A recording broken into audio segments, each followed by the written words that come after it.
রাসূলিহিল কারীম, আম্মা বা'দ। সম্মানিত এলাকাবাসী, আমি সর্বপ্রথম দুঃখ প্রকাশ করছি যে আমার এখানে উপস্থিতিতে অনেক বিলম্ব হয়েছে। আমরা মূলত আপনারা জানেন যে বাংলাদেশের বিস্তীর্ণ অঞ্চল আজকে বন্যার পানিতে প্লাবিত।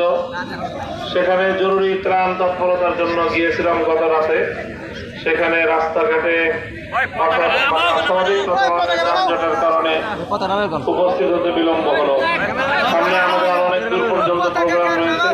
এই জন্য আপনাদের সাথে সংক্ষিপ্ত কথা এবং দেখা সাক্ষাৎ সমাপ্ত হবে।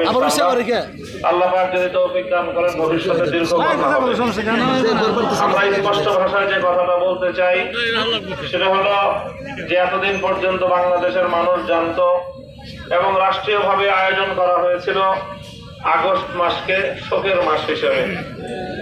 2024 সালে এসে বাংলাদেশের ইতিহাস পরিবর্তন হয়ে গিয়েছে। 2024 সালে বাংলাদেশে এক নতুন বিপ্লব সংঘটিত হয়েছে।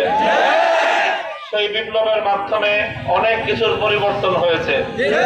এই পরিবর্তনগুলোর মধ্যে অন্যতম একটা হলো শোকের মাস আগস্ট মাস বাঙালির বিজয়ের মাস, সুখের মাসে পরিণত হয়েছে। স্পষ্ট ভাষায় আমরা বলতে চাই যে এই 5ই আগস্টের বিপ্লব এটি বাংলাদেশের স্বাধীনতাকে পূর্ণাঙ্গতা দেওয়ার একটি অন্যতম মাইল ফলক। 1971 সালে হাজারো লক্ষ মানুষের আত্মদানের বিনিময়ে ত্যাগ, কোরবানি এবং শাহাদাতের রক্তের মাধ্যমে অর্জিত হয়েছিল স্বাধীন বাংলাদেশ। 53 বছর পর্যন্ত বাংলাদেশের মানুষ স্বাধীনতার সুখ খুঁজে পায়নি। বিশেষ করে বিগত 16টি বছর এদেশের মানুষের বুকের উপর জগদ্দল পাথরের মতো চেপে বসেছিল স্বৈরাচারী এক সরকার। বাংলাদেশের বিগত 16 বছরের যে স্বৈরাচার, যে ফ্যাসিবাদ প্রতিষ্ঠিত হয়েছিল, পৃথিবীর ইতিহাসে এই স্বৈরাচারী জালিম শেখ হাসিনাকে কেবলমাত্র ফেরাউনের সাথেই তুলনা করা যায়। ফেরাউন যেভাবে নবী মুসা আলাইহিস সালামকে অপমান করেছিল, জালিম শেখ হাসিনা নায়েবে নবীদেরকে, আলেম ওলামাদেরকে অপমান এবং লাঞ্ছিত করার এমন কোন চেষ্টা নাই যেটা সে করেনি। জালিম ফেরাউন যেভাবে নিপীড়িত, নির্যাতিত বনি ইসরায়েলের মানুষদেরকে গণহত্যা করেছিল, আজকের যুগের নব্য ফেরাউন শেখ হাসিনা সরকার বিগত 16টি বছর পর্যন্ত বাংলাদেশের ইতিহাসের ঘৃণ্যতম সকল গণহত্যা চালিয়েছে। 2009 সালে পিলখানায় 57 জন দেশপ্রেমিক সশস্ত্র সেনাবাহিনী কর্মকর্তাকে হত্যা করেছে। 2013 সালে শাপলা চত্বরে 5ই মে হেফাজতে ইসলাম বাংলাদেশের নবী প্রেমিক তৌহিদি জনতা ঘুমন্ত তাহাজ্জুদ গুজারদের উপর নির্বিচারে গুলি চালিয়ে অসংখ্য মানুষকে হত্যা করেছে। 2021 সালে নরঘাতক গুজরাটের কসাই নরেন্দ্র মোদীকে বাংলাদেশে আনতে গিয়ে সে তার দেশের জনগণের বুকের উপর পাখির মতো গুলি চালিয়েছে। সর্বশেষ 2024 সালের জুলাই মাস জুড়ে যেই গণহত্যা পরিচালিত হয়েছে, যুদ্ধ ছাড়া পৃথিবীর কোন একটি দেশে এই ধরনের ঠান্ডা মাথায় খুন করার দৃষ্টান্ত বিরল। এবং দুঃখজনক বিষয় হলো এই হত্যাকাণ্ডগুলো পরিচালনা করার জন্য দেশের জনগণের ট্যাক্স এবং মাথার ঘাম পায়ে ফেলানো পয়সা দিয়ে লালিত পালিত আইন শৃঙ্খলা রক্ষাকারী বাহিনীকে অন্যায়ভাবে ব্যবহার করেছে। এই পুলিশরা জনগণের জানমালের নিরাপত্তা রক্ষাকারী হিসেবে ব্যবহৃত হওয়ার কথা, সেই পুলিশদেরকে রাষ্ট্রীয় ক্ষমতার অপব্যবহারের মাধ্যমে জনগণের মুখোমুখি দাঁড় করিয়ে দিয়েছিল।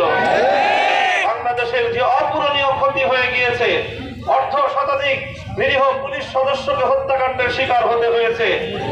কিছু দাগী লীগ, ছাত্রলীগ, যুবলীগ নামী পুলিশ লীগের কিছু সদস্যের অতিরিক্ত বাড়াবাড়ির কারণে নির্বিচারে ছাত্র জনতাকে গুলি করে হত্যা করবার দৃশ্যগুলো দেখে বাংলাদেশের মানুষের হৃদয়ে আগুন ধরে গিয়েছিল।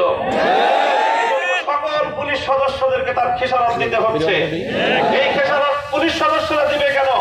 এই খেসারত দিতে হবে শেখ হাসিনাকে, এই খেসারত দিতে হবে ওবায়দুল কাদেরকে, খেসারত দিতে হবে আওয়ামী লীগকে, খেসারত দিতে হবে যুবলীগ, ছাত্রলীগ, হেলমেট লীগ এবং হাতুড়ি লীগকে। আমরা পুলিশ ভাইদেরকে বলবো, আপনারা কাজে নামেন।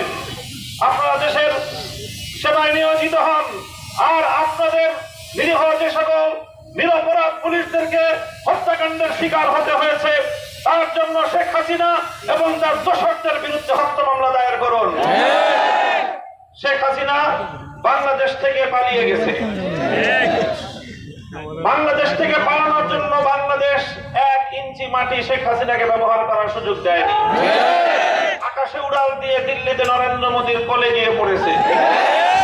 সেখানে আশ্রয় গ্রহণ করে এখন সেখান থেকে বাংলাদেশের স্বাধীনতার বিরুদ্ধে ষড়যন্ত্র করছে। স্পষ্ট ভাষায় বলতে চাই, ভারত সরকার কতদিন শেখ হাসিনাকে রাখতে পারবে সেটা আন্তর্জাতিক আইন আদালতের ব্যাপার, সেটা আমরা কিছু বলবো না।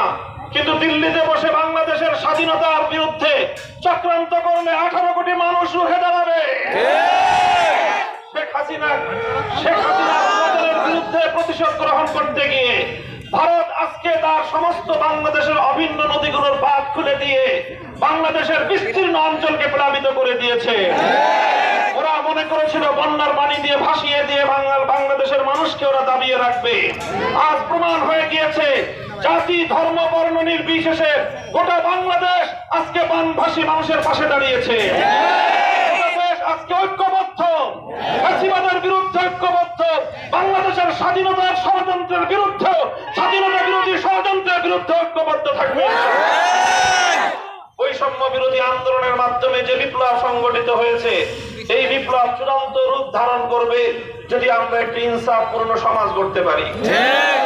আমি বলতে চাই, ইনসাফপূর্ণ সমাজ, ন্যায় ইনসাফ ভিত্তিক পরিপূর্ণ সমাজ যদি কায়েম করতে চাও, আল্লাহ প্রদত্ত খেলাফত রাষ্ট্র ব্যবস্থা ছাড়া বিকল্প কোনো পথ নাই।